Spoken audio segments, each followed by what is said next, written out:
Before Charlie started cooking, Stephen Thompson called and told him that fixed-tube U.S. operations had already been bought.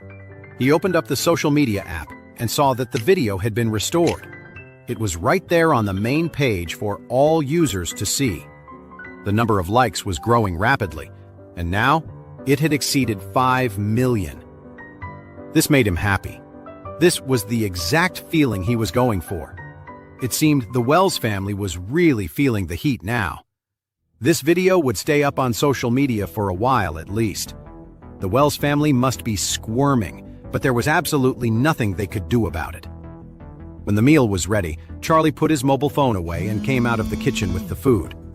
Only then did he discover that his wife Claire had also returned and was sitting in the living room, staring at her phone. And it wasn't just Claire on her cell phone. His father-in-law, Jacob, and his mother-in-law, Elaine, were both glued to their phones too. Elaine sighed as she watched.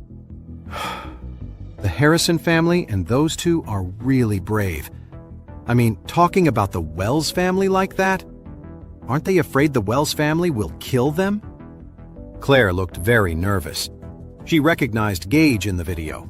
The words "poor hanging" on Gage's forehead were the same ones she had seen carved there before.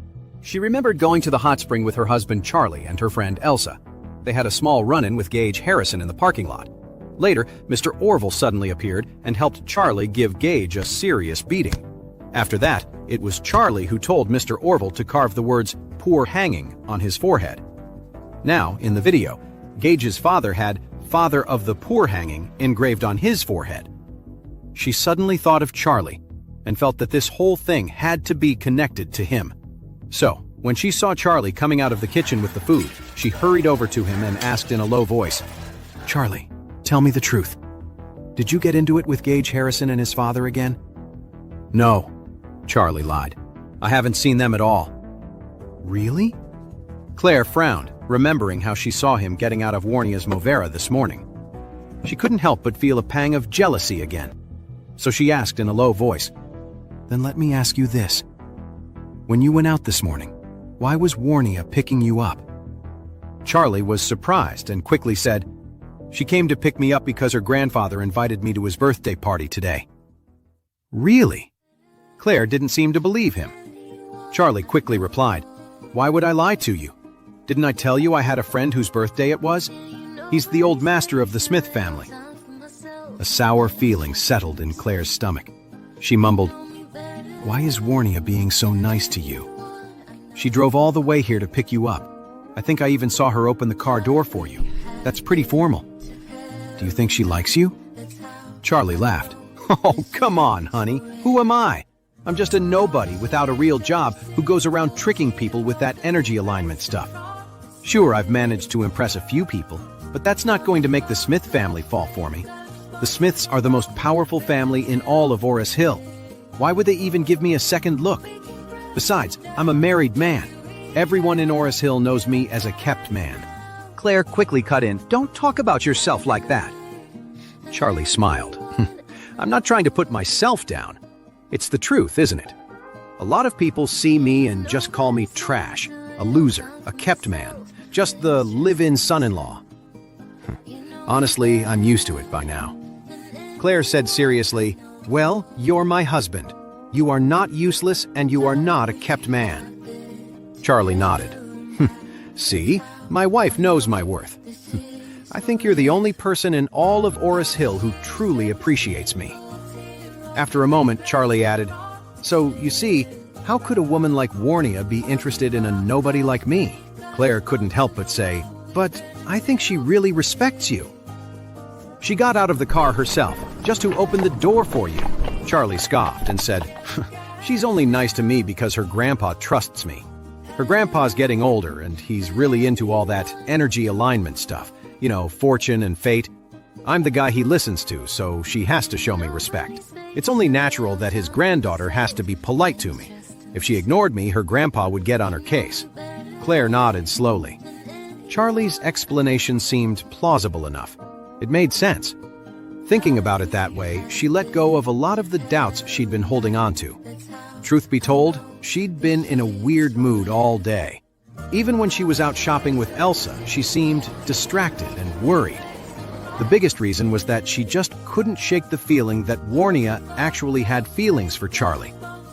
After all, a woman's intuition is a powerful thing. Just by watching them from a distance, she felt like Warnia liked Charlie. And it turned out, her guess was spot on. Luckily, Charlie thought on his feet and immediately managed to soothe her worries. The truth was, deep down, Charlie knew exactly how Warnia felt about him. He wasn't an idiot. He picked up on these things. He could see that Warnia definitely had a thing for him, and it was a strong one. Of course, he had no intention of ever betraying Claire, so with Warnia he always played dumb, pretending he was completely clueless. Fortunately, Warnia was classy and held back. She never came right out and told him how she felt, which gave him the space to keep playing dumb. Hearing this, Claire felt a lot better and said, you need to be careful about getting too close to those high society types from now on. When they think you're useful, they'll prop you up, but the second they don't believe in you anymore, they'll toss you aside. If they decide to drop you, you're the one who's going to get hurt badly. Charlie nodded quickly and said seriously, "Honey, don't worry. I'll make sure to keep my distance from them from now on." Seeing how sincere he was, Claire relaxed a bit. Just then, Elaine walked over, phone in hand. She grumbled at Charlie, clearly annoyed. "Are you ever going to eat? You disappear every single day without a care in the world, and now the grocery shopping and cooking are all behind schedule. Your dad and I have been starving here waiting for you." Charlie quickly said, "Mom, something came up today, but don't worry. I promise I won't be late with the groceries or cooking again." "You'd better remember that," Elaine scoffed, her face twisting with annoyance. The truth was, she'd never forgiven Charlie for making Iris Atkins donate all that money. $2 million of that money had been hers, and now it was all gone. Now she was broke and couldn't go out and have fun with her friends anymore. She was stuck at home all day, stewing in her own misery, which made her hate the sight of Charlie even more. Just then, Jacob walked over and asked, "By the way, Charlie, when is our Thompson villa going to be ready?" When Jacob asked about the villa, he was really just trying to help Charlie out. He knew his wife's temper, and lately she'd been like a stick of dynamite. Jacob was worried she'd start in on Charlie again, constantly nitpicking at him. From Jacob's perspective, his son-in-law had saved his life over and over, so he now treated Charlie like a real son. Besides, as the old saying goes, a son-in-law is half a son. So when he saw Charlie getting an earful, he felt bad for the guy. However, the moment he mentioned the villa, Elaine's attention was instantly hooked. She stared at Charlie and blurted out, "Yeah, when is the villa going to be renovated? When can we move in? When we do, I'm setting aside a whole room with a poker table for my friends. I'll invite them over to play in my villa." Charlie thought to himself, "Poker? Do you even have money to lose? You're living in a huge villa worth over $100 million, inviting people over to play poker, and you can't even afford to lose $2,000. Have you no shame?" Of course, he couldn't say that to his mother-in-law's face, so he just scoffed internally. Charlie decided not to get into it with her and said casually, "I saw Solomon White today. He said the villa itself is pretty much ready, but it's missing furniture and appliances. If we want to move in, we just need to buy some furniture and appliances, and then we're good to go." "That's great!" Jacob was thrilled when he heard the villa was ready. Elaine was just as excited, laughing out loud. "Okay, I'm finally getting out of this dump." Then it hit her. Buy furniture and appliances? What the hell? The villa didn't come with any furniture or appliances? Charlie donated all their money to Project Hope, so what were they supposed to use to buy anything? Thinking of this, Elaine's expression immediately turned sour. She said coldly, That Solomon White is something else. He gives away such an expensive villa, but doesn't even include furniture and appliances? He expects us to buy it all ourselves. What a cheapskate." When Claire heard this, she said with a sigh, "Oh, Mom, how can you say that? The man gifted us a villa worth over $100 million, and you're still not satisfied?" Charlie immediately understood the look of desperation on Elaine's face. Elaine must have been terrified that Claire and Jacob would find out she was broke. So Charlie said deliberately, "Mom, Solomon White gave us the villa, not the furniture and appliances. Besides, that kind of stuff is a personal choice. If he just gave it to you and you didn't like it, it would be a huge hassle. Where would we even put all the extra furniture? Elaine argued forcefully. Why wouldn't I like it? If it's free, I love it. Jacob chimed in. Oh, it's fine. We can just buy the furniture we like. We can go to the furniture store tomorrow and check it out. If we see something we like, it's not like money is an issue. We still have over $2 million in our savings after all. Buying some nice furniture and home appliances won't cost more than $1 million, tops. Elaine suddenly panicked and blurted out, Buy what? No, don't buy anything. Just make that Mr. White give it to us. Then, annoyed, she turned to Charlie. You call that Mr. White? What the hell is his problem? He delivers a car but doesn't even bother to fill up the tank of gas? Tell him to provide everything so we can move in. Charlie said, intentionally baiting her. Mom, I don't think that's going to work. Mr. White is already regretting giving us such an expensive villa. He told me a couple of days ago that he's thinking about swapping it for a smaller, more out-of-the-way one for me. What the hell? Elaine was fuming, cursing. What kind of crap is this? Who asks for a gift back? Charlie held up his hands. Look, it was their gift to give. If they change their minds and don't want to give it anymore, what can we do? It's not like we can go up against the White family. Elaine said, How can they do that? It's completely messed up to give us a villa without any furniture. Jacob said, All right, you should be grateful for what we have. Stop complaining. We'll take out our money and buy furniture tomorrow. After that, I'll hire a moving company and we'll move in next week. Elaine panicked and said, No, we can't move if we don't have any furniture. What are you talking about? Jacob frowned and asked, We're buying the furniture ourselves. What's the problem?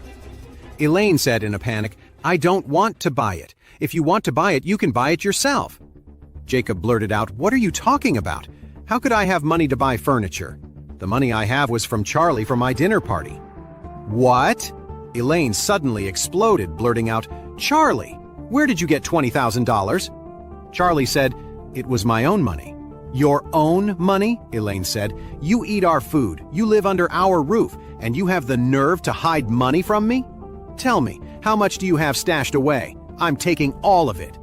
Elaine was completely obsessed and desperate for money. Hearing that Charlie had his own savings, her greed instantly took over. Charlie said casually, Mom, I didn't save that much. I just made a little money doing some energy alignment consultations for people. Isn't that how I bought the 2 BKMs? I don't have much left. Elaine hurriedly asked, How much do you have? Charlie shrugged. Maybe less than 10,000, like 7 or 8,000. Give it to me, Elaine blurted out, and from now on, you're not allowed to save a single penny for yourself. Claire couldn't take it anymore and said coldly, Mom, why do you always bully Charlie? It's not easy for him to save a little money, and it's not even that much. Besides, aren't you supposed to have more than $2 million? Elaine was speechless. She didn't have anywhere near $2 million, so she could only say angrily, Fine. When the time comes, we'll just move our old furniture from this house and use that. What? Jacob was stunned. Do you have any idea how big that villa is? It has 3 floors above ground and 2 floors underground. The total area is over 10,000 square feet. Our place here is barely over 1,000 square feet. If we put our stuff in there, what is that going to look like? With that, Jacob pointed to their old fabric sofa and said, Just imagine putting this beat-up sofa in the living room of a Thompson mansion. What would that be? It'd be like parking a tricycle in a 3-car garage. Elaine was feeling cornered, but she tried to sound tough. What do you know about anything? It's about saving money. Do you know how much it would cost to furnish that place? We'd have to spend over $1 million on furniture and appliances. Are we supposed to spend all that money just for your ego? Some people have to be practical. Jacob was stunned. Elaine calling him vain? Saying he wasn't practical? Where did Elaine get the nerve to say something like that to him? Although Jacob could be a pushover, he was definitely not a fool. In their family, if you were talking about vanity, both he and his wife Elaine had it. But Elaine's vanity was at least 10,000 times worse than his. Elaine was the definition of someone who cared about appearances, vain to the extreme. And now she had the nerve to call him vain? That woman had absolutely no shame. As his anger simmered, Jacob suddenly realized something wasn't quite right. Elaine had always been obsessed with the Thompson villa. Before the renovations were even finished, she was already dreaming of moving in. She had even dragged him along several times just to check on the progress. Back then, Elaine had planned out everything: what kind of sofa she would buy for the living room, what kind of bed for the bedroom, and what kind of table for the dining room. In other words, Elaine never expected Solomon White to provide the furniture. She was ready to spend their own money on it and couldn't wait to move in. But now the villa was completely renovated, and all they needed was furniture to move in. Yet she was suddenly unwilling to spend the money? Something was definitely off. So Jacob asked in a cold voice, "Elaine, you're not willing to buy furniture. What's the real reason? Is it because we don't have that much money at home?" Elaine quickly replied, No, I just want to save some money. We might need it if we start a business. How can we just spend all our money on pleasure?" Jacob frowned and blurted out, "Come on, open your banking app and let me see the balance." "What do you mean?" Elaine was flustered, but she pretended to be annoyed. "Jacob, you want to check my accounts? Don't you trust me?" "Yes," Jacob answered, firmly and coldly. "I seriously suspect you've spent a huge chunk of our money. Otherwise, with your personality, you would have been rushing to move into that villa tonight." Elaine tried to argue. "You don't need to get into all that. I managed the money in this house. That's what we agreed on when we got married. What right do you have to check my accounts?" When Jacob saw that Elaine was completely stonewalling him, he immediately guessed that something was wrong with their money. He said seriously, "Elaine, don't think you can fool me this time. If you don't show me the balance in our bank account, I'm divorcing you." "Divorce?" Elaine exploded. "Jacob, you've got some nerve. You're going to divorce me? Do you have a conscience? Have you forgotten everything I've been through with you for so many years? All the crap I've put up with? Back when I got pregnant before we were married, how many people pointed fingers and whispered behind my back? Have you forgotten that?" "I haven't forgotten," Jacob said. "That's why I've been putting up with you and tolerating you all this time. It's the same now, but I just want to know how much money our family has left. Don't forget, I'm a part of this family too, and I contributed a lot of money. Before I had that fight with my mother and the Wilson group went downhill, I used to get a bonus of $20,000 or $30,000 every month." Elaine snorts coldly. "Don't give me that. In this house, I'm the one in charge of the money. You have no right to ask." Jacob, gritting his teeth, said, "Fine. You want to play hardball? Fine. In that case, we'll get a divorce tomorrow. I have nothing more to say to you." "You wouldn't dare!" "Why wouldn't I?" Jacob shouted coldly. "I'm telling you, I'm calling a lawyer tomorrow. I mean what I say. Anyway, there's not much to split, just the $2 million in savings and the house. Our daughter is grown and married, so we don't have to worry about custody. It'll be over quickly." As he spoke, Jacob glared at Elaine again. "I left that $2 million in cash with you for safekeeping," he said, "so I'll take you straight to court and demand my half. If you can't produce it, you'll be held legally responsible." Elaine truly didn't expect that Jacob, that old fool, could be so ruthless. Divorce her and divide their assets? If he really sued her, what could she do? She was getting older and had no money. If they really divorced, what kind of life would she have left? The thought sent a shiver down her spine. Elaine's tone softened immediately. "Oh, honey, why are you so angry? We've been through more than 20 years of thick and thin together. How can you turn on me like this now?" Jacob's expression was dead serious. "I just want to know how much money is left. If you refuse to tell me, then we're getting a divorce tomorrow." Truthfully, Jacob had been fed up with Elaine for a long time. It could even be said that he never liked her in the first place. Back in the day, he was in love with Zoe Sullivan, the college prom queen. Elaine was the other woman who got in the way. He wanted nothing to do with her, which is why Elaine resorted to such a shameless trick. First, she got him drunk and slept with him. Then, she told Zoe what happened, causing Zoe to break up with him in agony. As if by some cruel twist of fate, Elaine got pregnant from that one night. She used the baby to force Jacob to marry her. Jacob, devastated by the loss of Zoe and hit with the hard reality that Elaine was carrying his child, chose to marry her for the child's sake. That decision led to a miserable marriage that lasted more than 2 decades. Originally, Jacob had resigned himself to his fate. What good would a divorce do? So he never seriously considered it. But at the class reunion, after everyone made fun of him, he started to waver. Today, Elaine's behavior, so erratic, aggressive, and just plain unreasonable, was the last straw. He was completely done. Now he couldn't wait to divorce her and finally be free of this woman. Elaine was genuinely panicking now. For all the years she had bullied Jacob, he had always just taken it. He had never been this determined or tough. It was clear she had finally pushed him too far. Even though Elaine was fiery, she was really all talk and no action. When she yelled, if the other person stood up to her, she'd back down immediately. But if they showed the slightest bit of fear, she'd go for the throat. So seeing Jacob truly furious, she was genuinely scared. Claire spoke up then. "Mom, I know the money is technically yours, but Dad and I are part of this family and we have a right to know our financial situation. Since Dad wants to see the balance, just open the mobile banking app and show him." Elaine bit her lip, her defenses crumbling. She glanced nervously at Jacob, then mustered the courage to whisper, "The money, it's gone." "What did you say?" Jacob exploded. "It's gone? Over $2 million and you're telling me it's gone?" The sound of Jacob's voice made Elaine freeze.